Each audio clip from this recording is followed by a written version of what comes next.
नमस्कार, आप देख रहे हैं न्यूज़ 9 नेटवर्क और इस वक्त मैं हूं आपके साथ अरविंद कुमार सिंह। न्यूज़ 9 के इस स्पेशल बुलेटिन में आप सभी दर्शकों का स्वागत है। तो आइए देखते हैं आज की तमाम खबरें। आज न्यूज़ 9 नेटवर्क की टीम ने शहर के अलग अलग डॉक्टरों से कोरोना के हालात व चुनौतियों पर बात की है कि किस तरीके से इस पूरे कोरोना काल में पहले अपनी जान की परवाह ना करते हुए मरीजों को उपचार भी दिया। वही कई अस्पतालों पर गंभीर आरोप भी लगे जिससे मानवता को शर्मसार भी करके रख दिया। और यह सुभाष नगर बदायूं बरेली रोड पर स्थित मेधांस हॉस्पिटल की चेस्ट स्पेशलिस्ट डॉक्टर मृदा चौधरी और मेडिकल ऑफिसर दर्शन चौधरी ने कोरोना की चुनौतियों और सावधानी पर बात की। और दूसरी तरफ राम गंगा हॉस्पिटल हड्डी के रोग विशेषज्ञ डॉक्टर राघवेंद्र शर्मा ने भी इस पूरे कोरोना काल की चुनौतियों से किस तरीके से निपटा जाए, मरीजों को किस तरीके से उपचार दिया जाए, इस पर बात की। वही उन्होंने जनता से और मरीजों से घर में रहकर स्वस्थ और सुरक्षित रहने की अपील भी की है। डॉक्टर राघवेंद्र सिंह ने कहा है कि कैंट से विधायक राजेश अग्रवाल का आभारी हूं जिन्होंने बरेली को ऑक्सीजन की सप्लाई सुनिश्चित कराई, जिससे बरेली में ऑक्सीजन की कमी नहीं हो पाई है। बात करेंगे रामगंगा हॉस्पिटल के हड्डी रोग विशेषज्ञ हैं डॉक्टर राघवेंद्र शर्मा जी, और इस पूरे कोरोना काल में किन चुनौतियों का सामना करके हॉस्पिटल के द्वारा मरीजों को किस तरीके से इलाज मुहैया कराया जा रहा है, आज हम उनसे इस विषय पर चर्चा करेंगे। सर, बहुत बहुत स्वागत है आपका अपना कीमती समय देने के लिए न्यूज़ 9 नेटवर्क के लिए। सर, आज हम बात करेंगे जो पूरे इस कोरोना काल में किन किन चुनौतियों का सामना करना पड़ा है, किस तरीके से आपने जो मरीज थे उनको इलाज मुहैया कराया। मैं ये जो समय चल रहा है कोरोना का, हम सभी ने बहुत बुरा वक्त देखा है।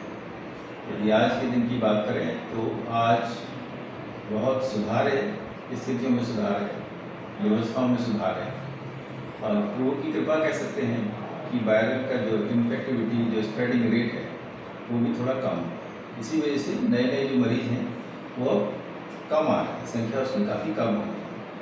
यहाँ यूपी में 40,000 के आसपास संख्या में आ रहे थे, आज 10 से 12,000 की संख्या में रह रहे हैं। तो आप समझ सकते हैं कि कहीं ना कहीं बीमारी भी धीमी बढ़ रही है। सर, हमें देखने को मिला है कि लगातार जैसे जो कोरोना पेशेंट से ग्रसित हो रहे हैं लोग, तो वो होम आइसोलेशन में है और उनके मन में कहीं ना कहीं डर बैठा हुआ है, भय बैठा हुआ है, तो उस तनाव को किस तरीके से दूर करें सर? यही मैं बताना चाहता हूँ आपके माध्यम से कि कोरोना की जो बीमारी है, क्योंकि इसका कोई इलाज नहीं है, इस वजह से सबसे ज़्यादा है। इसका जो इलाज है मुख्य रूप से ऑक्सीजन है, कुछ स्टेरॉइड की दवा है, कुछ एंटीबायोटिक हैं, कुछ इम्यूनोमोडुलेटर हैं, आइवरमेक्टिन वगैरह, कुछ जो डॉक्टरों ने से प्रिस्क्राइब की है, बहुत सारे लोगों को मैंने भी बताई। कुछ दवाएँ हैं, उनके माध्यम से करीब 90% 95% मरीजों को अस्पताल में जाने की जरूरत है। सर, हमें ये भी देखने को मिला है कि जो जब लक्षण इंसान को पता चल रहे हैं तो कहीं ना कहीं डॉक्टर्स का ये कहना है कि जो पेशेंट्स हमारे पास बहुत ज़्यादा लेट आते हैं, वो देरी कर देते हैं, इसकी वजह से उनको कहीं ना कहीं फिर समस्या आती है। बहुत सारे जो पेशेंट्स हैं वो अपनी इच्छा से दवाएं ले लेते हैं और कभी कभी अपनी इच्छा से जांच करा लेते हैं। बहुत सारे मरीज मेरे पास भी आए कि डॉक्टर साहब, कभी फ़ोन आया, कभी व्हाट्सएप कॉल आया कि डॉक्टर साहब मैंने जाँच कराई, मुझे टाइफाइड आया। यही सबसे बड़ी बीमारी का कारण है। क्या होता है कि मरीज अपनी इच्छा से दवा ले लेता है, अपनी इच्छा से जांच करा लेता है, लेकिन वो ये मानने को तैयार नहीं होता कि मुझे कोरोना है। कोरोना का जो भय है, कोरोना ना मानना है, यही सबसे ज़्यादा जो बीमारी बढ़ी है उसका मुख्य कारण है। कारण क्या है? वो अपनी जांच नहीं कराता, अपने आप को मानता नहीं कोरोना, इसलिए डॉक्टर के टच में नहीं जाता, डॉक्टर को दिखाने नहीं चाहता, डॉक्टर के उसमें विश्वास में नहीं। यदि डॉक्टर के विश्वास में पेशेंट रहेगा, डॉक्टर को पता रहेगा ये पेशेंट है, ये परेशानी है, तो वो उसको बताएगा कि किस स्थिति में ऑक्सीजन सैचुरेशन कितना कम हो गया है, आपको अस्पताल में जाके भर्ती होना। होता क्या है, अनायास ही एकदम ही पता चलता है कि मरीज को वो कहता है कि साहब सांस लेने में तकलीफ हो रही है, अभी ऑक्सीजन नापी थी तो साहब 70 रह गई। आप खुद समझिए, मैं सभी दर्शकों से कहना चाहता हूँ, किसी भी मरीज का ऑक्सीजन सैचुरेशन 95, 98, 99 से एकदम से 70 नहीं रह सकता है। उसको 70 आने में 2 से 3 दिन लगे होंगे, लेकिन क्योंकि वो जागरूक ही नहीं था, वो किसी डॉक्टर के संपर्क में ही नहीं था, अपना इलाज अपने आप कर रहा था, तो जब एकदम से स्थिति खराब होती है, भयावह होती है, तब उसको संभालना डॉक्टरों के लिए भी, अस्पताल में भी, और मरीज के अपने घर वालों के लिए भी एकदम से व्यथा खड़ी हो जाती है, क्योंकि बेड का इंतजाम करना है, अवेलेबिलिटी है नहीं है, वेंटिलेटर का इंतजाम करना है। यदि वही मरीज समय से अस्पताल पहुंच जाए, समय से डॉक्टर के टच में रहेगा, तो उसका इलाज होकर उसकी जान भी बचाई जा सकती है। और इतनी जो हड़बड़ाहट की स्थिति डॉक्टरों के लिए या मरीजों के लिए, मरीजों के घर वालों के लिए वो नहीं आएगी और मरीज का ठीक से इलाज हो पाएगा और जान बच पाएगी। हमने देखा सर अभी बीच में कि किस तरीके से ऑक्सीजन की जो आपूर्ति थी वो सुनिश्चित नहीं हो पा रही थी, कहीं ना कहीं उसमें समस्या आ रही थी और आप लोगों के लिए प्रॉपर ऑक्सीजन नहीं मिल पा रही थी। उस समय सर आपने किन चुनौतियों का सामना करके और मरीजों के लिए वो ऑक्सीजन उपलब्ध कर रहे हैं? देखिए, मैं एक हार्डी रोग विशेषज्ञ हूँ, तो मेरे जैसे बहुत सारे डॉक्टरों ने भी ऐसा किया होगा। तो मैंने जो अपने सीरियस मरीज थे या मुझे लगता था कि इनको ऑपरेशन करने से या ऑपरेशन के समय में जो ऑक्सीजन की ज़रूरत पड़ सकती, तो मैंने अपने जो हड्डी से रिलेटेड थे सभी कामों को कुछ दिनों के लिए रोक दिया। तो जो मेरी ऑक्सीजन बची हुई थी वो उन अस्पतालों में काम आ पाई जहाँ पे कोविड के मरीजों का इलाज हो रहा था। कई बार मेरे ही अस्पताल मेडिसिटी में जो मेरे पास रखे हुए सिलेंडर्स थे वो मैंने वहाँ सप्लाई की और वहाँ पे कोरोना के मरीजों की हेल्प हो पाई। कुछ और सिलेंडर थे, एक तो मेरा डॉक्टर मित्र जो बीमार था उसको मैंने अपने यहाँ से दे दिया। मैंने ऐसा काम नहीं किया जिससे ऑक्सीजन की वेस्टेज होती, क्योंकि जो हड्डी के मरीज हैं वो 2-4-5 दिन में नहीं मरने वाले होते हैं, उनका इलाज थोड़े दिन में ऑपरेशन किया जा सकता है। तो मैंने ऑपरेशन को टाला 3-4 दिन, और उससे मुझे लगता है कि बहुत, चाहे वो गिलहरी जैसा ही योगदान रहा, लेकिन मैंने उस ऑक्सीजन को वेस्ट होने से बचाया और उसको कोशिश की। दूसरा, माननीय राजेश अग्रवाल जी का मैं कहूँगा, उनका बहुत बड़ा योगदान रहा। उन्होंने मेरे को कॉल पे मेरे साथ कनेक्ट करके पीयूष गोयल जी से रिक्वेस्ट की और बरेली के लिए सुनिश्चित कराया। और प्रभु की दया है कि उस दिन के बाद से बरेली में ऑक्सीजन की कमी नहीं हुई है। उन्होंने करीब 30 मेट्रिक टन, मेरे सामने बात हुई थी, 30 मेट्रिक ऑक्सीजन का डेली के लिए बरेली का कोटा निर्धारित कराया और कहा कि यहाँ की जो भी ऑक्सीजन आएगी वो कहीं नहीं जाएगी। इसलिए बरेली के लोगों की जान बच पाई। इसमें थोड़ा सा राजेश जी के लिए धन्यवाद देना चाहता हूँ कि उनकी वजह से बरेली को समय से ऑक्सीजन मिल पाई और आगे के लिए अभी भी आपूर्ति पूरी तरीके से आ रही है। सर हमने ये भी देखा कि आप लोग मरीजों का इलाज करते करते कहीं ना कहीं स्टाफ भी कोई ना कोई कोरोना संक्रमित हुआ, तो उन चीज़ों को फिर आपने कैसे हैंडल किया?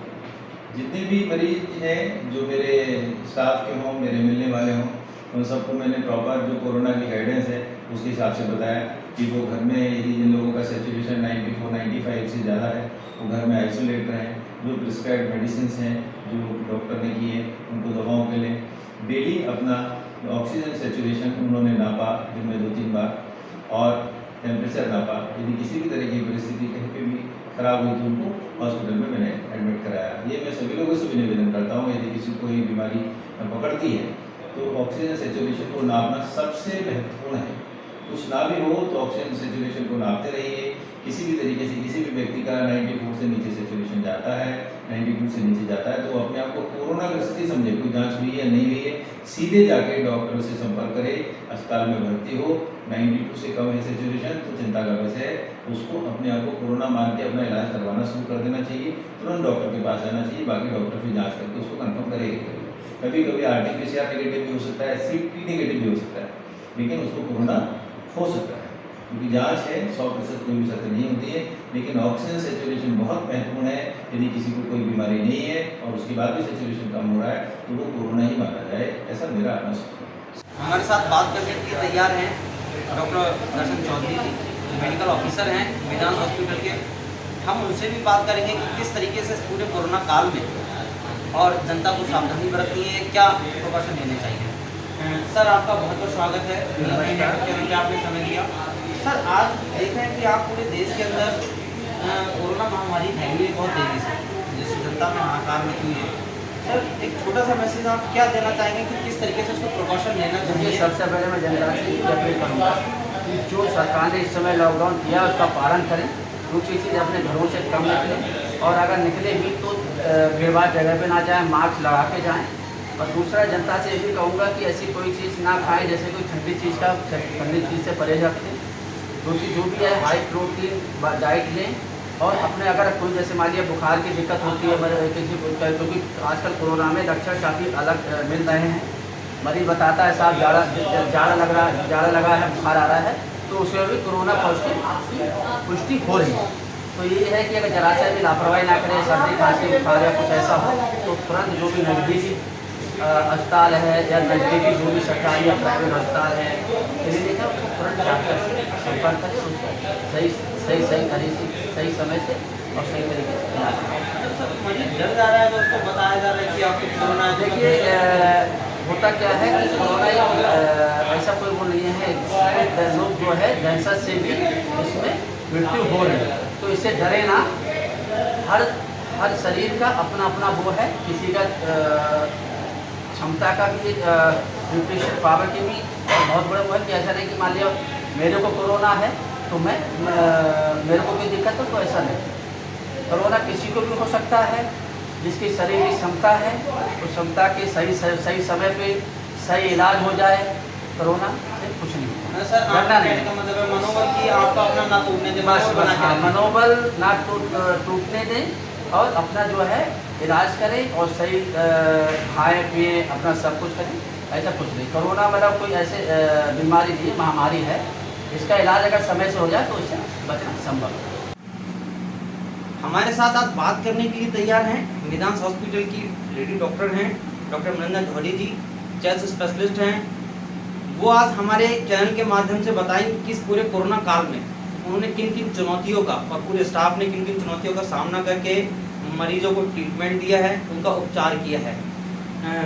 मैम नमस्कार, बहुत बहुत धन्यवाद आपका चैनल के समय देने के लिए। मैम सबसे पहला सवाल मेरा ये है कि इस पूरे कोरोना काल में जो एक बहुत बड़ी महामारी बनकर उभरी है, इसमें आप लोगों ने किस तरीके से किन किन चुनौतियों का सामना किया और उसके बाद कैसे आपने इलाज किया है? सबसे ज़्यादा तो ज़रूरी इसमें ये रहा कि मरीज बहुत ज़्यादा मात्रा में थे। हम लोग एक मरीज भर्ती करते थे, दूसरा एक और आ जाता था, बार बार यही हो रहा था कि मतलब काफ़ी सारे मरीज एकदम से ओवर लोडेड हो गए, मतलब हॉस्पिटल काफ़ी ज़्यादा ओवर लोडेड हो गए थे। तो उस समय जो है हमारे जो स्टाफ था उसने काफ़ी कोऑपरेट किया, और जैसे कि लोग हैं कि परहेज करते हैं कि कोविड मरीज से हमें दूर रहना है, ऐसा कुछ नहीं हुआ। सारे स्टाफ ने तुरंत हमें कमेंट किया कि हम जो है कोविड में आपके साथ काम करेंगे और मरीजों की सेवा में रहेंगे। और हम लोगों ने सारे पेशेंट्स को प्रॉपर केयर देने की कोशिश की। आईसीयू रिलेटेड जितने भी थे उनको प्रॉपर वहीं पे रहे, वहाँ पे 24 आवर्स मतलब जो भी हम उनको केयर दे सकते थे हमने दी, कोशिश की कि उनको प्रॉपर केयर मिले, कोई उनसे दूरी ना बनाई जाए। और प्रॉपर प्रिकॉशन में रहे हम लोग, पीपीई किट पहन करके और बाकी सारा हेडशीट वगैरह ले करके रहे। तो इनफैक्ट हमारा कोई भी स्टाफ भी अफेक्ट नहीं हुआ कोविड के टाइम पे, और सारे पेशेंट्स को भी हम लोग प्रॉपर केयर दे रहे हैं।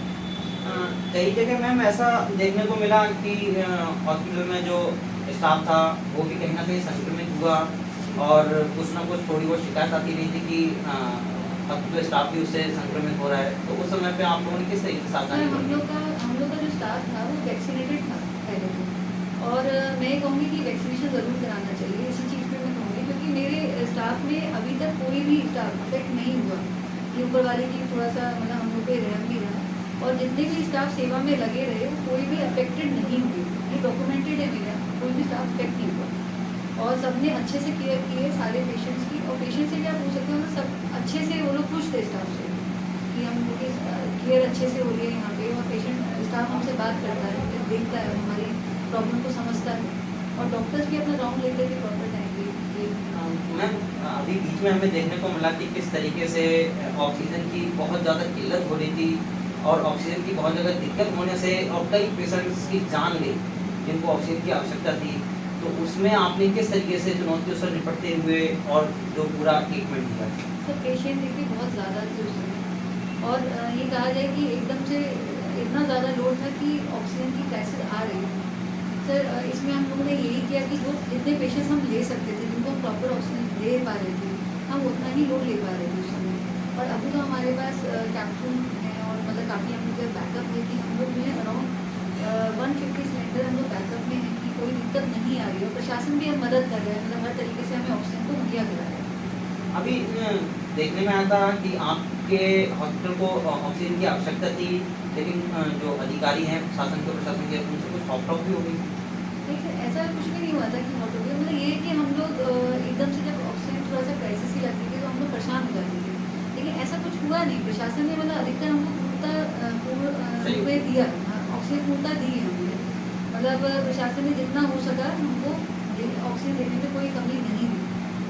एक चीज़ और मैम, अब इस समय जो कोरोना के लगातार अभी जो पेशेंट्स हैं तो वो किस तरीके से सावधानी बरतें हैं, उनको क्या क्या चीज़ें मतलब डाइट में लेना चाहिए, और किस तरीके से उनका जो एक तनाव है या जो पेशेंट्स डर जा रहे हैं घबराहट हो रही है, तो उनके लिए आप क्या मतलब मैसेज देना चाहेंगे? इसमें सर मेन है कि कार्बोहाइड्रेट डाइट हमें अवॉइड करनी होती है, प्रोटीन डाइट हमको लेनी चाहिए, high protein diet, good diet मतलब जैसे प्रोटीन है, अंडा है, एग है, एंड जो नॉन वेजिटेरियन है नॉन वेज ले सकते हैं, वाइट है, ये सब ले सकते हैं। बाकी जो चीज़ पचाने में हेल्प करे जैसे कि दलिया है, दालें हैं, क्योंकि पल्सेस जो है हाई इन प्रोटीन होती है, ये सब लेना चाहिए। बाकी जो लोग अभी ठीक होके गए हैं उन्हें अच्छी diet, high calorie diet, calcium, good calcium diet लेनी चाहिए, जिससे कि लंग्स जो है जो रिपेयर है वो अच्छे से हो।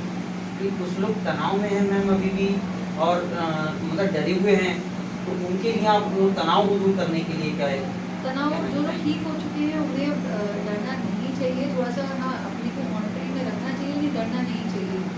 और जो लोग इस डर में हैं कि हमें कोविड हो सकता है, तो अगर आप प्रिकॉशन लोगे तो आपको कोविड नहीं होगा। आप वैक्सीन जरूर लीजिए, वैक्सीनेशन टाइम पे कराइए और प्रॉपर प्रिकॉशन लीजिए।